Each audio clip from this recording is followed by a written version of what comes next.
안녕하세요. 잘못된 결혼은 지옥이라는 걸 얼마 전에 깨닫고 지옥에서 걸어나온 30대 중반 이혼녀 인사드려요. 보통의 사람들에게 결혼이란 미워도 미운 정으로 사는 것이지만 저에게 첫 번째 결혼은 정말 지옥 그대로였어요. 그래서 사연글을 통해 제 전남편과 시모에 대해 폭로해 보려고 해요. 저는 그리 잘 사는 집딸은 아니었어요. 저희 집은 부모님과 저와 제 언니 총 넷이었는데 찢어지게 못 사는 건 아니었지만 넉넉한 형편도 아니었어요. 딱 입에 풀칠할 정도로 살았죠. 부모님은 안 해본 일 없을 정도로 여러 가지 일을 많이 하셨어요. 학력이 낮아서 할 수 있는 일도 한정적이었죠. 그걸 보면서 제가 느낀 건 어찌됐든 공부를 잘하자였어요. 잘해서 부모님 호강시켜드리자. 그 생각으로 악착같이 공부했던 것 같아요. 언니도 저도 악발의 근성이 있어서 둘 다 좋은 직장에 들어갔고 딸 둘 모두 부모님께 지극정성이라 집에 용돈도 드렸어요. 대기업에 들어가서 돈을 많이 버니 이번에는 공부가 아니라 돈을 많이 모아야겠다는 생각을 했죠. 돈 모으는 건 꽤 쉬운 일이었어요. 안 쓰는 건 어릴 때부터 습관이라 진짜 쓸 만큼을 제외하고는 다 적금을 넣었거든요. 저는 30대 중반에 결혼을 했어요. 졸업 직후부터 일하기 시작해서 결혼까지 거의 10년 동안 제가 모은 돈은 7천만 원 정도 됐어요. 더 모을 수 있었지만 부모님께 드리는 용돈도 중요했기에 그럴 수 없었죠. 그 돈을 들고 결혼할 때도 친정에서는 도움을 주지 못했어요. 서운할 수도 있었겠지만 저는 그런 것보다 부모님이 노후를 위해 저축하고 아끼는 게 더 좋다고 생각했거든요. 남편은 저와 2살 차이로 시부의 가게에서 같이 일을 했어요.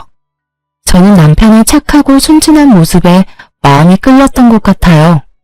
그런데 그게 착하고 순진한 게 아니라 자기 의견 없이 발언권 큰 사람에게 끌려다니며 자기 생각은 없다는 걸 나중에 알아챘어요. 여기서 발언권이 큰 사람은 시모예요. 어느 집이나 대부분의 집은 시모가 힘이 제일 크죠. 어찌됐든 며느리에게는 말이죠.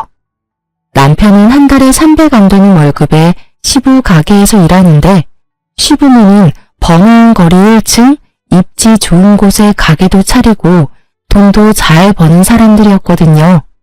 엄청 부자는 아니지만 그래도 알부자쯤은 되었을 거예요. 솔직히 남편 모습을 보고 저는 시부모도 그 비슷한 사람일 거라고 생각했거든요. 그런데 전혀 아니었어요. 시모는 완전 다른 유형의 사람이었어요. 돈은 있지만 교양은 없는 무식한 졸부. 딱 이 말이 생각나는 사람. 그런 사람들이었거든요. 저희 신혼집 들어갈 때 남편이 모아둔 돈이 없어서 시댁에서 돈을 좀 해줬어요. 아파트의 반값인 3억을 해줬죠.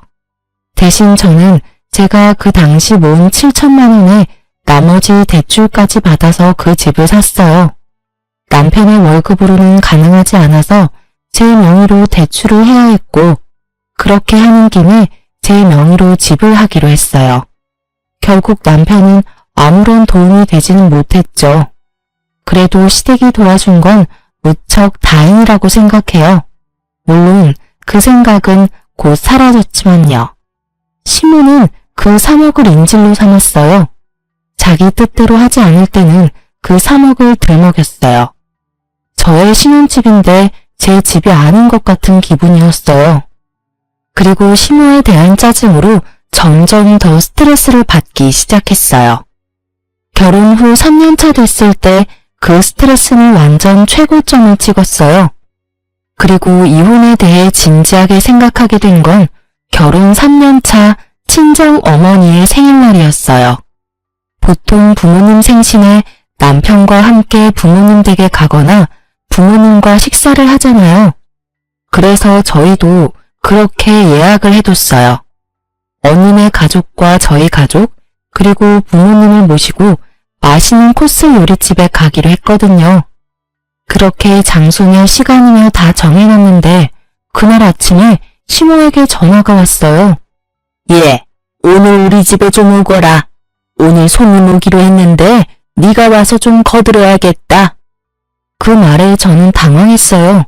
약속이 잡혀있는데 갑자기 나오라고 하니 당연히 당황할 수밖에요.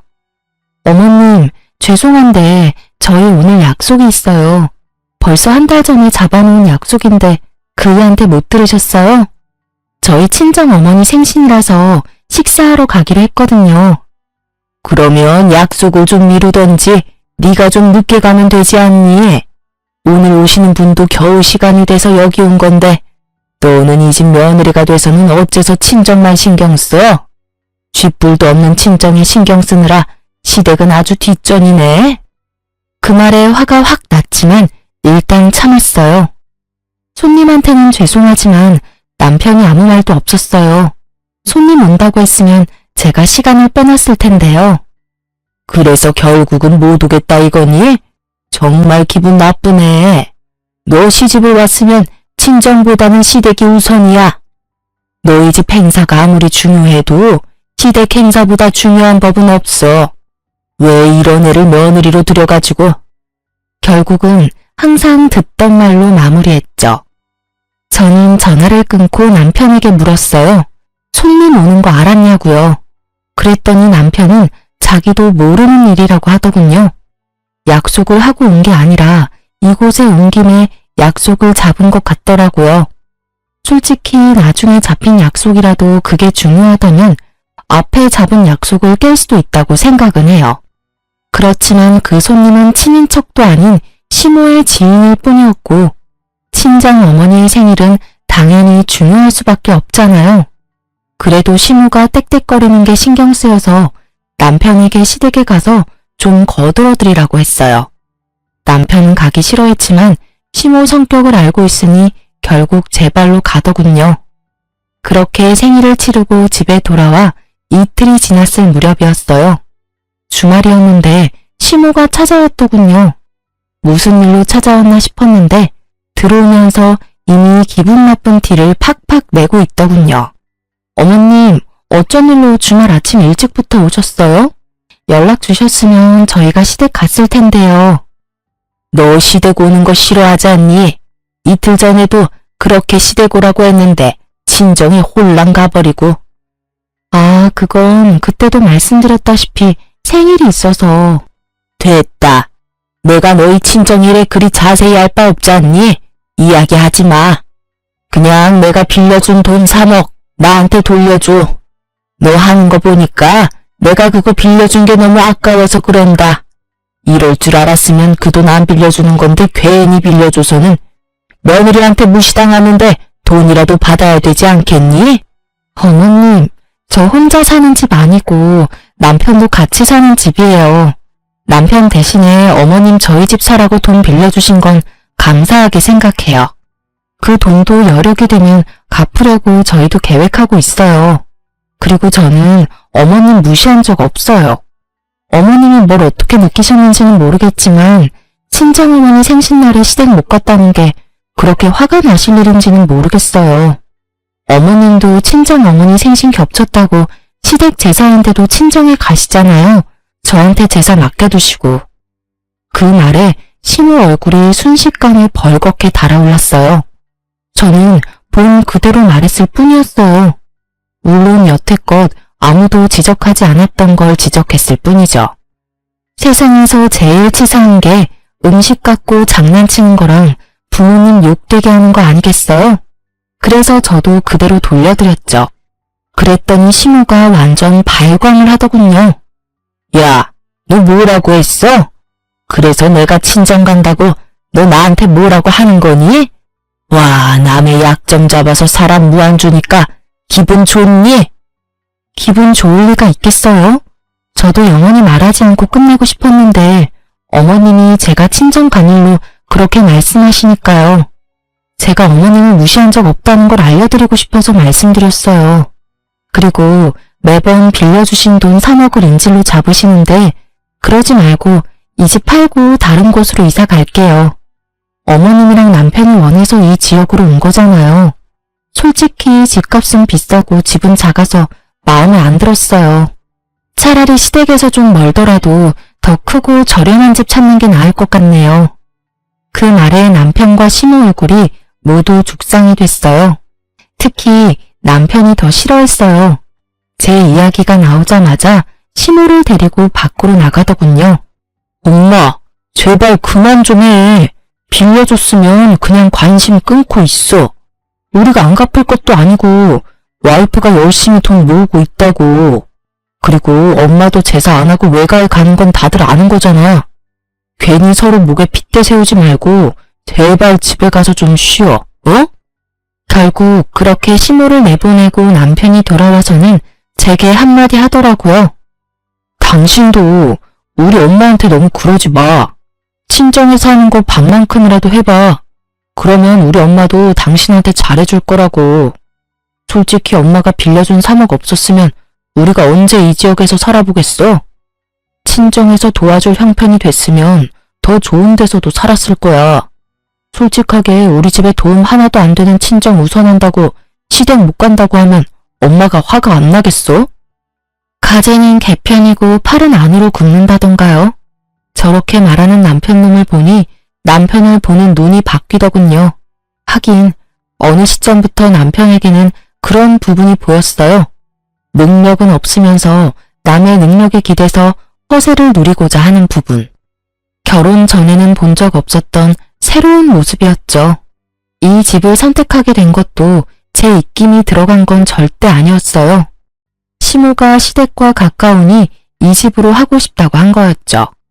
솔직한 제 심정으로는 굳이 돈만 많이 나가는 이런 집보다는 외곽이라도 이보다는 좀 저렴하고 평수가 좀 더 컸으면 하는 바람이었거든요. 그러면 시모 돈도 빌릴 필요도 없고요. 따지고 보면 3억을 인질로 삼게 된 것도 모두 시댁 탓인데 매번 티는 저만 보고 있으니 열이 받잖아요. 저도 말이 곱게 나오진 않았죠.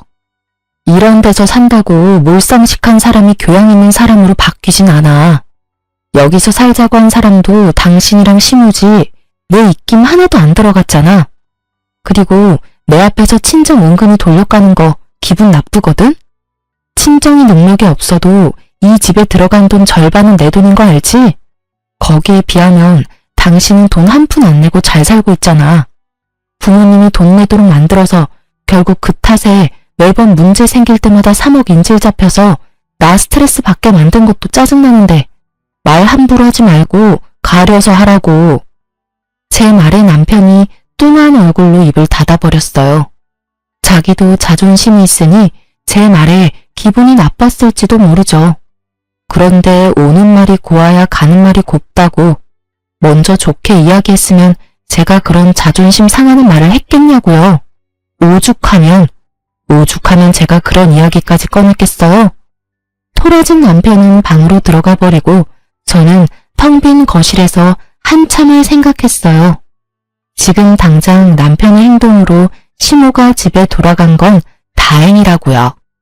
그런데 계속 이렇게 놔둘 수는 없었어요. 무슨 일 생길 때마다 저희 신혼집은 볼모가 되어버리잖아요. 시모의 그 말에 스트레스 받으며 끙끙대는 것도 이제는 못할 짓이더라고요. 그래서 그날 이후부터 저는 열심히 시모의 3억을 갚을 방법을 찾으려 했어요. 물론 저금은 하고 있었지만 그것만으로는 턱없이 모자라단 걸 알았거든요. 3억이 만들어지는 시간까지 시모에게 시달릴 생각을 하니 앞이 캄캄해서 어떻게든 그 3억이라는 빚을 탕감할 수 있는 방법을 생각하기로 했어요. 그리고 그 방법은 생각보다 가까이 있었어요. 남편이 결혼 후 몇 번 제게 돈을 빌려달라고 했거든요. 뭘 하려는 건지는 몰랐지만 저는 그럴 때마다 한 가지만 받았어요. 차용증이요. 물론 부부 사이에 그게 중요하지는 않지만 제게는 남편이 제 돈을 빌려갔다는 증거 자체가 필요했거든요. 언젠가 그 남편의 부채가 저 3억을 없애줄 수도 있겠다는 생각을 했죠. 물론 지금 당장은 전혀 도움은 안 되는 빚덩어리지만요. 그 이후로 시모는 여전했어요. 매번 수틀리면 3억을 들먹이는 것도 여전했고 저를 쥐잡듯 잡는 것도 여전했어요. 그러다 결혼 5년 차쯤 되던 해에 저희 친정에 큰일이 터졌어요. 바로 언니의 투병 소식이요. 언니는 저와 나이 차이가 꽤 났어요. 하지만 그 덕분인지 저는 엄마보다는 언니 밑에서 자란 것처럼 그렇게 언니 바라기로 컸거든요.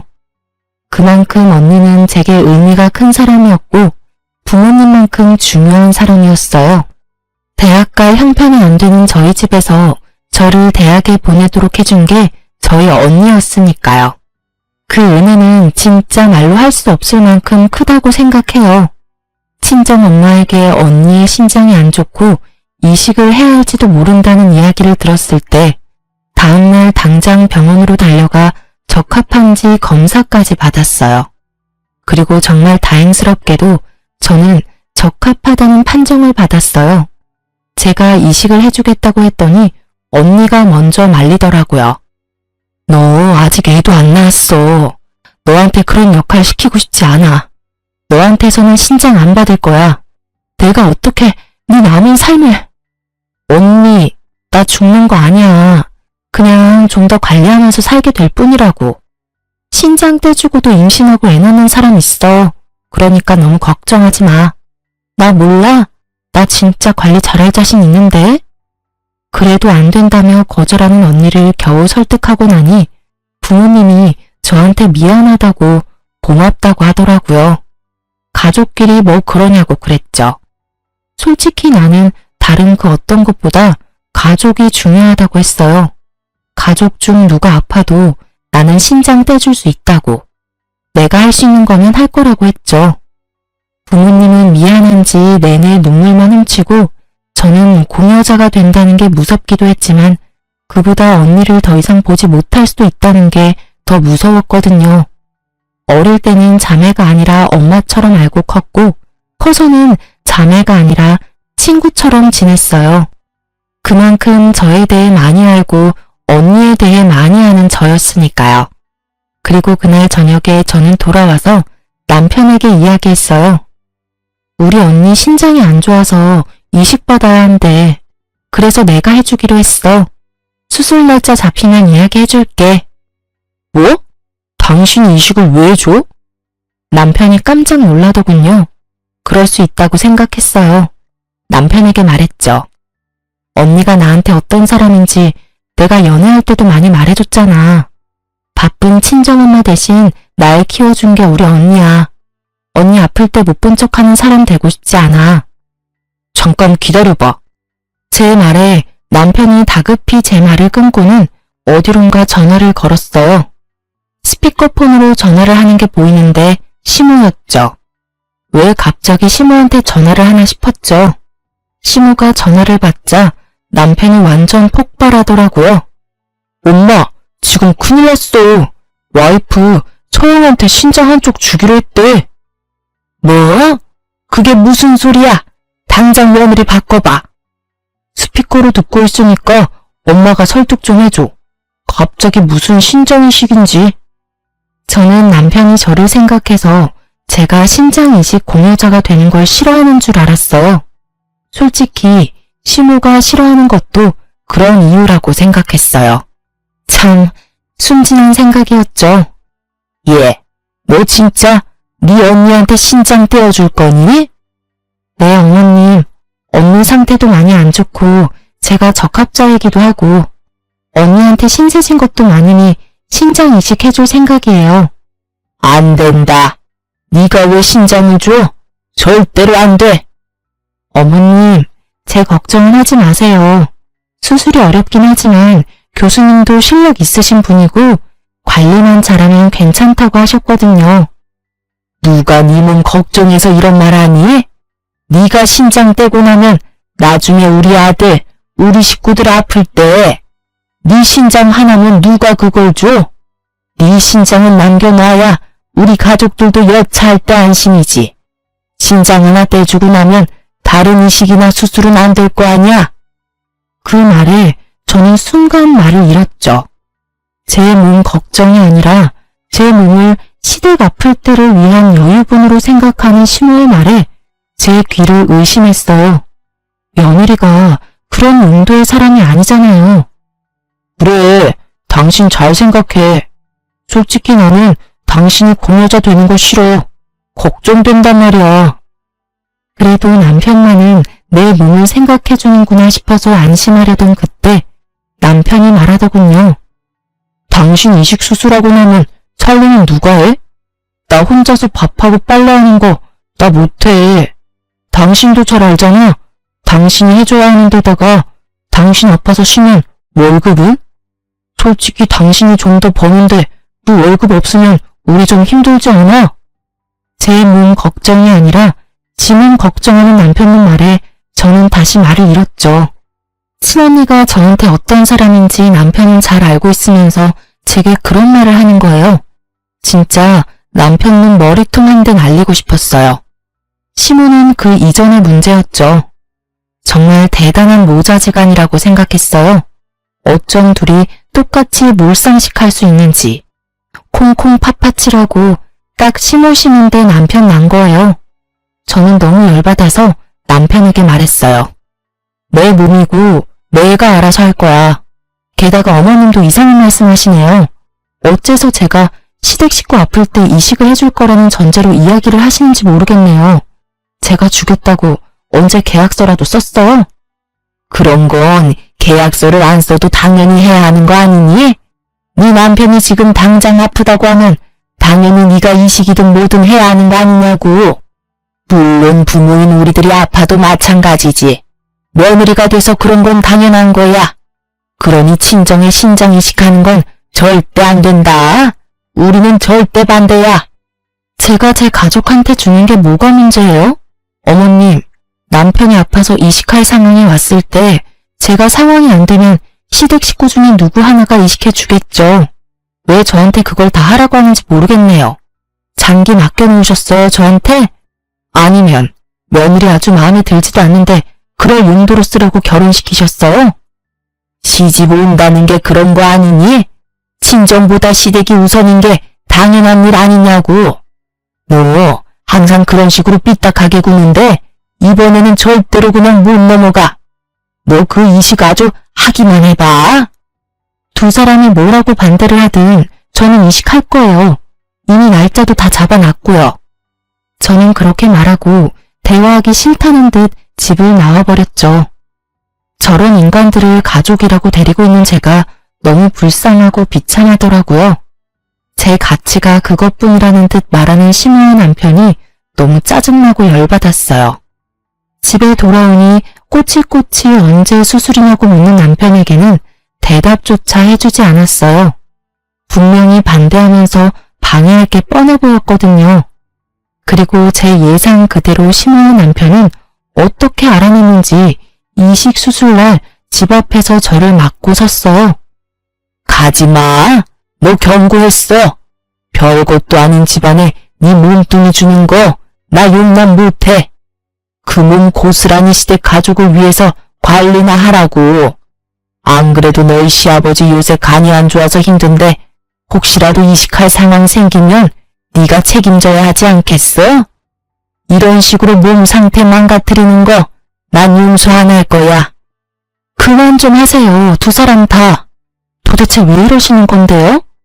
그리고 제가 시댁에 간이라도 맡겨놓은 줄 아세요? 그리고 적합검사 몰라요? 어차피 제가 주고 싶어도 적합검사에서 떨어지면 못 주는 거라고요. 언니랑 제가 맞은 건 자매라서 확률이 높았던 거였고요. 시댁 가족이랑 제가 그쪽으로 적합할 확률은 거의 없다고요. 제 말에도 시모는 아주 막무가내였어요. 그런 말로 나 속이려 해도 나는 안 속아. 어찌됐건 너도 이식 후보에 오르려면 몸 상태 무조건 좋아야 하는 거 내가 모를 줄 아니? 만약 이 상태로 진짜 가면 너 우리 아들이랑 이혼하게 될 거야. 가고 싶으면 이혼 생각하고 가. 그 말에 저도 확 돌아버렸죠. 아니 이 사람들이 뭔데 제가 제 가족을 위해 하겠다는 일을 막는 건지. 솔직하게 말해볼까요? 만약 어머님과 남편이 제 몸 걱정해서 혹시라도 이세가 생겼을 때 제가 감당하기 힘들어할까봐 이식을 막았다면 저도 다시 생각은 해봤을 거예요. 지금 제 가족은 남편이 맡고 친정집을 위해서 가족의 걱정을 무시하는 것도 미안한 일이니까요. 그런데 아다르고 어다르다고 이식을 반대하는 이유가 저딴 저급한 이유였다뇨. 그걸 듣고 나니 괜한 반발심에 언니에게 더 주고 싶어지더라고요. 게다가 신장 이식해주려면 이혼을 생각하라는 시모 말에 저도 참다 결국 터져버렸죠. 아, 그러세요? 그러면 이혼 생각하고 계세요. 저는 언니한테 신장 이식해주는 거 포기 안 해요. 아니, 포기 못해요. 어머님 남편 말하는 거 들으니 기가 막혀서 오히려 더 해주고 싶네요. 진짜 며느리를 뭐라고 생각하는 거야? 당신도 마찬가지야. 남편이 되어가지고는 고작 몇 주 살림하는 거 힘들다고 처형 다 죽어가는데 이식해주지 말라고. 찌질하기가 아주 역대급이야, 그치? 너 같은 인간이랑 내가 살 맞대고 살았다고 생각하니까 징그러워서 소름이 돋아. 우리 식구들 앞에서는 온갖 착한 척 다 하더니 결국은 제 몸 생각해서 처형 아픈 거 모른 척하는 꼬락선이라니. 비켜! 결국은 남편과 시모를 놔두고 빡 돌아버린 저는 거칠게 현관문을 열고 밖으로 나갔어요. 뒤에서 시모가 고래고래 고함을 질러대더군요. 오냐! 누가 후회 하나 두고 보자! 너 신장 하나 주고 얼마나 잘 살 수 있겠어? 그런 병신 같은 며느리 우리 쪽에서 사양이야. 정말 마지막까지 사람 기분 상하게 하는데 도가 튼분이다 싶었어요. 그 이야기 싹 무시하며 병원으로 갔어요. 제 기분과는 상관없이 수술은 잘 됐어요. 그리고 이후 입원해 있는데 시모가 남편을 대동하고 병원으로 왔더군요. 그때는 병실에 딱 아무도 없는 상황이었어요. 친정 부모님이라도 있었으면 저 대신 욕을 해주셨을 텐데 천하의 지랄 맞은 성격인 저라도 아플 때 그 사람들 얼굴을 보니 만사가 다 귀찮아지더라고요. 그런 제 앞에서 시모가 서류를 하나 턱 내놓더군요. 이혼 서류였어요. 너 우리 집 의견 무시하고 혼자서 신장 하나 떼줬으니 약속대로 어서 이혼해라. 우리는 너 같은 며느리 데리고 있기 싫어. 시모의 모습을 보며 만사 귀찮았던 저는 싱긋 웃었어요. 감정 없이 웃는 건 힘이 하나도 안 들잖아요. 예, 이혼해 드릴게요. 쇳불도 당김에 빼라고. 이렇게 직접 오셨으니 제가 지금 당장 써드릴게요. 당장 가져가서 접수시키세요. 저는 그렇게 말하며 그 자리에서 환자 침상에 있는 식탁을 꺼내 서류에 빈칸들을 채워나갔어요. 아주 흔쾌히 서류를 작성하는 제 모습을 보던 시모는 그 모습마저도 마음에 안 들었는지 저한테 한마디 더 붙이더라고요. 그리고 너희 신혼집에 넣어준 돈 3억 당장 갚아. 너한테 그런 돈 투자했다는 거 생각하니까 억울해 죽겠어. 그 돈으로 재테크를 했으면 돈을 더 벌었겠지. 되지도 않은 며느리 도와주려다가 뒤통수나 맞고. 세상에 이런 불쌍한 시어머니가 어딨어? 아, 그 돈 3억요. 그중에 1억은 아드님한테 받으세요. 2억은 집 팔고 나서 제 돈으로 드릴게요. 제 말에 시모가 눈을 꿈뻑꿈뻑 하더군요. 그게 무슨 소리야? 우리 아들이 왜 나한테 1억을 줘? 그 집이 네 명이고 3억을 내가 줬고 우리 아들은 돈 한 푼 안 냈는데. 아, 아드님이 이야기 안 하셨나 보네요. 당신 어머님한테도 이야기 안 했어? 그런 말을 안 하면 곤란하지. 이제 두 사람 재산 정확하게 갈라야 하는데 이런 다툼의 여지를 남겨두면 일이 좀 커지잖아. 제 말에 남편은 꿀먹은 벙어리가 됐어요. 기세 좋게 시모 앞세워 들어올 때는 그런 생각 들지도 않았나 보죠. 당신 집 담보로 돈 1억 빌려갔잖아. 그거 빌려가서 코인하다가 망해서 다 날렸고. 어차피 지금 당장 돈 없지? 묻지만 부부끼리 빌린 돈이고. 부부끼리 빌린 돈이라도 차용증은 썼잖아. 그리고 당신이 내 돈 빌려간 건 사실이고 나는 그거 갚으라고 이야기했어. 그거 갚기 싫으면 당신이 어머님 설득해. 그 빚 제한한 조건으로 2억만 받아가시라고. 그럼 딱 되잖아. 눈앞에서 받아야 할 돈이 3억이 2억으로 바뀌니 시모가 화가 나서 버럭거리더군요. 야, 이 망할 년이 너 뭔데 우리 아들을 빚진 사람 취급해? 그리고 남편이랑 같이 벌어서 돈 쓰면서 무슨 빌려주고 말고야. 부부끼리 쓴 돈은 부부끼리 알아서 하는 거고 시어머니한테 빌린 돈은 당연히 갚아야 하는 게 맞는 거지. 부부끼리 번 돈을 그렇게 썼다고 하면 저도 별말 안 해요. 그런데 남편은 저한테 생활비 한 푼 준 적이 없거든요. 제가 돈 많이 번다는 이유로 저한테 다 맡겨서요. 생활비도 집 살 때 대출한 금액도 모두요. 남편이 이 집에 기여한 돈은 한 푼도 없어요. 그러니까 저는 남편에게 제 돈을 빌려줬고요. 애초에 합친 재산이 없는데 뭘 당연히 둘이 갚는다는 거예요?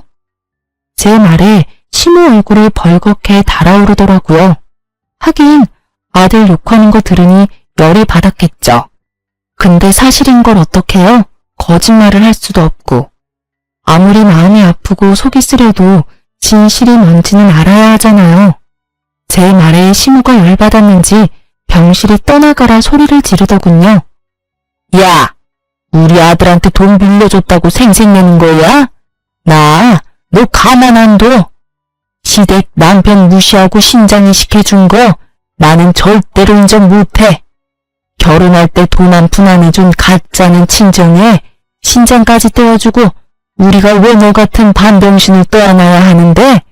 그거야말로 이웃감이야. 그 말이 끝나기가 무섭게 병실 문이 열리고 형부와 형부 가족들이 들어오더군요. 저는 이런 수치스러운 모습을 보인 게 민망해서 얼굴이 벌개졌고 시모는 들어온 사람이 저희 부모님이라고 생각했는지 너 잘못났다 하는 표정으로 몸을 휙 돌리더라고요. 그런데 들어온 형부 가족을 보는 시모가 너무 당황한 모습인 거예요. 이 사람이 왜 이러나 싶었는데 시모가 그러더라고요. 아니, 김 사장님이 여기는 어떻게? 보기 드물게 겸손하고 예의 바른 시모 모습에 저도 놀랐죠. 근데 남편도 똑같이 인사를 하더라고요. 두 사람 모두, 아니 저까지 세 사람 모두 어리둥절한 표정이었죠. 병원을 왜 왔겠습니까? 아픈 사람 병문안 왔죠.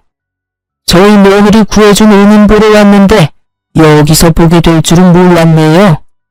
며느리요? 설마?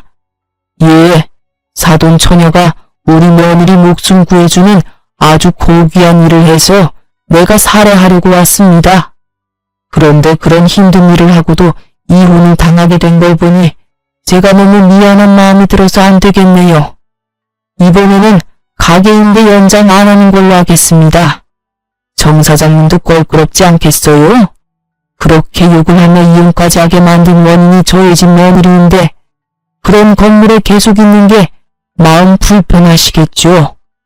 알고 보니 형부의 아버님이 가지고 계신 건물 1층에서 시부모가 가게를 하는 거였더라고요. 솔직히 저도 사돈 어른이 어디서 뭐하는 사람인지 몰랐고 알 필요도 없었으니까요. 건물 하나 갖고 있다는 이야기만 들었지 그게 저희 시부모가 일하는 건물일 줄은 몰랐던 거죠. 김 사장님, 그런 거 아니에요.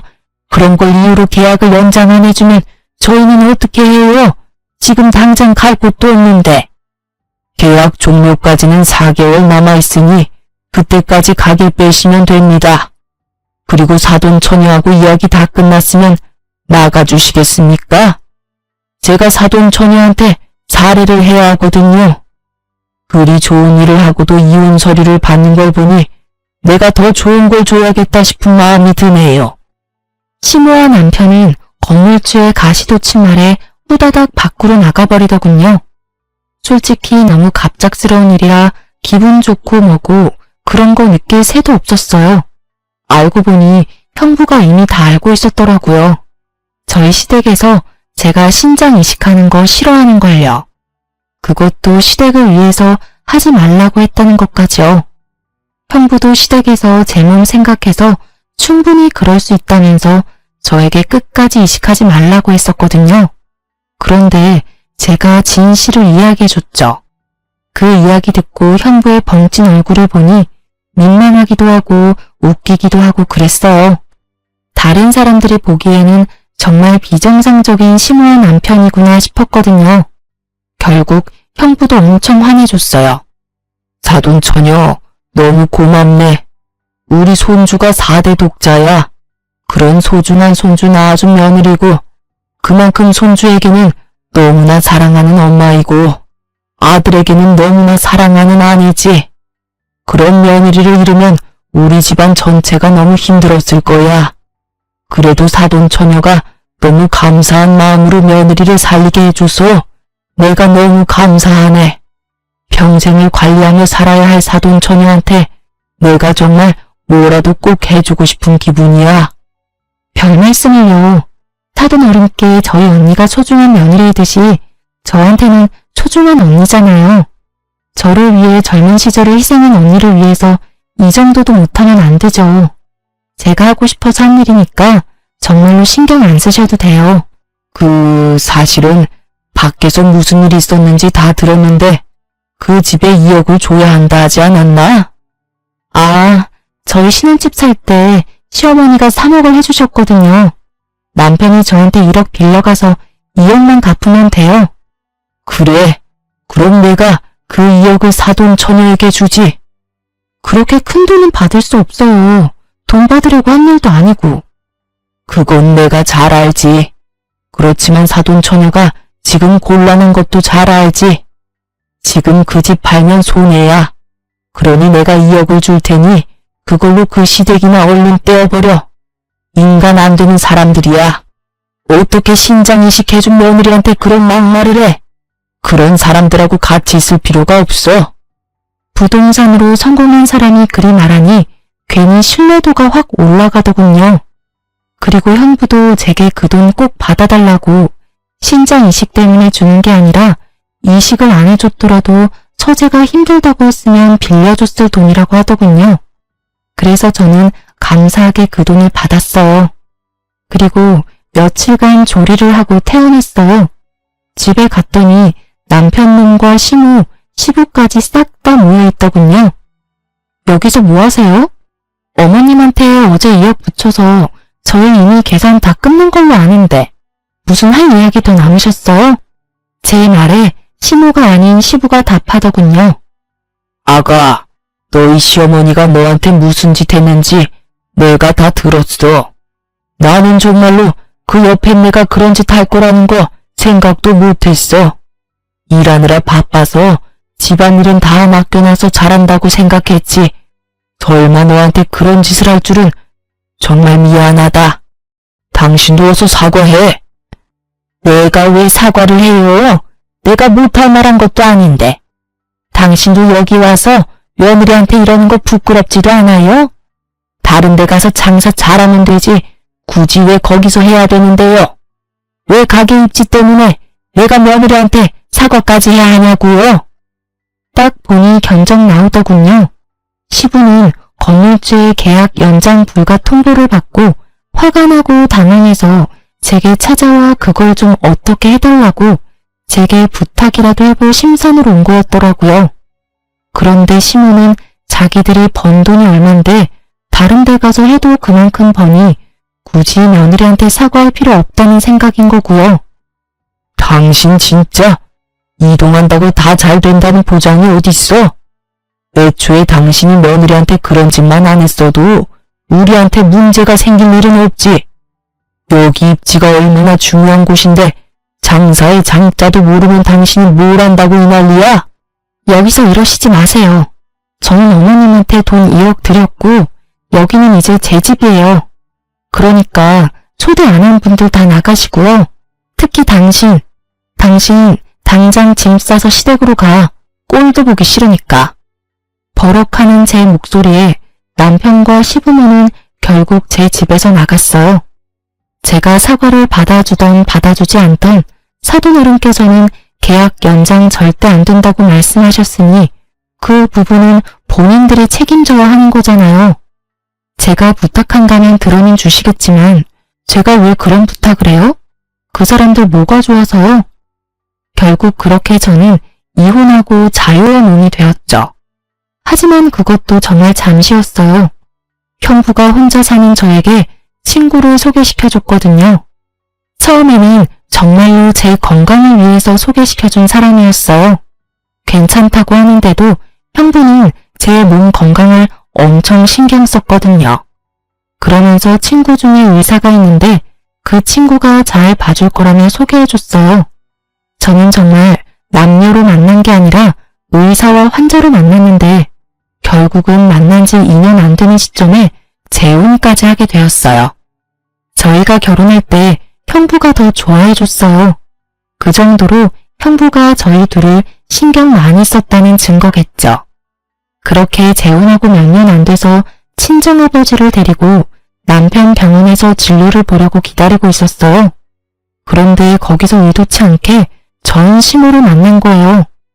솔직히 전시모가 사는 동네 근처라 언젠가는 마주칠지도 모르겠다 생각은 했는데 재혼한 남편 병원에서 마주치니 당황스럽더라고요. 그런데 시모는 대뜸 저희를 보더니 비웃더라고요. 그래, 우리 말 안 듣고 신장 하나 떼어주고 나니까 골골거리지? 그럴 줄 알고 우리가 너 말린 거야. 혼자서 다닐 수도 없어서 부모까지 대동하고 다니기는. 아주 잘 됐네. 몸 다 망친 거 보니. 우리만 망한 게 아니라서 속이 다 시원해. 어찌나 고소한지. 너 잘 사는 꼴 봤다면 내 억장이 다 무너졌을 거다. 거 봐라. 내가 주지 말라고 했을 때 주지 말았어야지. 뭐가 대단하다고 이혼까지 하고. 네가 뭔데? 내 딸가 뭔데 우리 아들을 이혼남으로 만들어? 누가 누굴 이혼남으로 만들었다고 저러는지. 이혼 서류 가져와서 눈앞에 들이댄 것이 본인이라는 걸 기억 속에서 까맣게 잊으셨나 보더라고요. 그 말에 제가 발끈해서 한마디 하려는데 아버지가 말리더군요. 허허, 걱정해줘서 고맙습니다. 그런데 우리 딸은 아픈 게 아니고 제 건강검진을 위해 병원까지 같이 따라와 준 겁니다. 그리고 이 병원도 남의 병원은 아니고요. 우리 사위가 여기서 일해요. 이전에 사위가 돈 한 푼 벌어다 주지도 않고 비트코인인가 뭔가로 마누라한테 빌린 돈만 날리는 무능력한 남자였던지라 이혼하고 의사 사위랑 재혼하게 돼서 너무 다행이지요. 뭐라고요? 이 양반이 정신이 나갔나? 어디서 남의 아들한테 무능력하다 어쩌다 말이 많아요? 진짜 명예훼손죄로 한번 감옥에 들어갔다 나와 볼래요? 시모가 소리치는데 의사 가운 입은 지금의 남편이 저와 아버지에게 다가왔어요. 장인어른, 오래 기다리셨죠? 이제 곧 들어가시면 될 것 같은데 혹시 이분은 아는 분이신가요? 그냥 지나가는 아줌마인데 우리한테 아주 악담을 퍼붓지 뭔가. 우리 딸한테 막말을 해서 내가 좋게 다루고 있던 중이지. 내가 저 아줌마를 잘 알거든. 얼마 전에 가게도 망하고 자식 농사도 망했거든. 그래서 마음이 많이 아픈 사람이야. 아버지의 그 말에 저는 웃지도 못하고 시모는 얼굴이 달아올라서는 입만 달싹거리다가 결국은 찍소리도 못하고 도망쳐버리더군요. 두 번 다시 남편 병원에 오지 않을 것 같더라고요.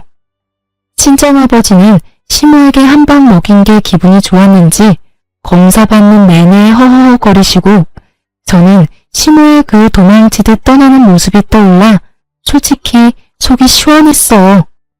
이혼하고 나서 자유의 몸이 된 게 너무 즐거웠지만 한편으로는 걱정도 많이 했어요. 건강 상태가 나쁜 상태로 이혼을 진행했어야 했고 혼자 집에 있는 것도 힘들었어요. 하지만 다른 가족들이 정말 잘 도와줘서 이혼도 건강도 잘 정리된 것 같아요. 자존심 때문에 혼자서 모든 걸 하려고 했다면 결국 망하는 건 저였을지도 모르죠.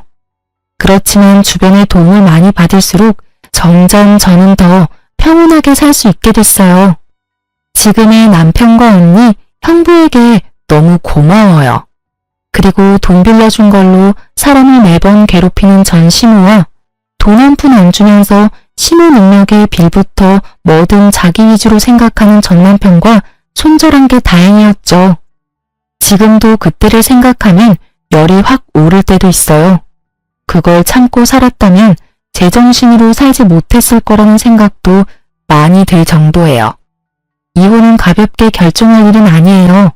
그렇지만 내 남은 인생을 어떻게 사는지를 결정하는 일이긴 하죠. 결혼이 인생의 가장 중요한 선택이듯 이혼도 남은 인생을 어떻게 보낼 수 있을지를 선택하는 중요한 분기점이 될 수도 있어요. 글을 쓰면서 많은 생각이 교차했지만 결국에는 이혼은 참 잘했다 싶어요. 마음이 편안하다는 건 그 무엇보다 중요하거든요. 남들 눈에는 별거 아닌 일들이 제게는 너무도 힘들고 큰일이었듯 어떤 이유로 이혼하든 그것은 그 사람에게는 아주 큰 이유가 있는 거라고 생각해요. 이혼 전에는 그런 생각 못했거든요. 경험하고 나서야 보이는 것들이 또 있는 것 같아요. 쓰다 보니 글이 길어지게 됐네요. 읽어주신 분들 감사합니다.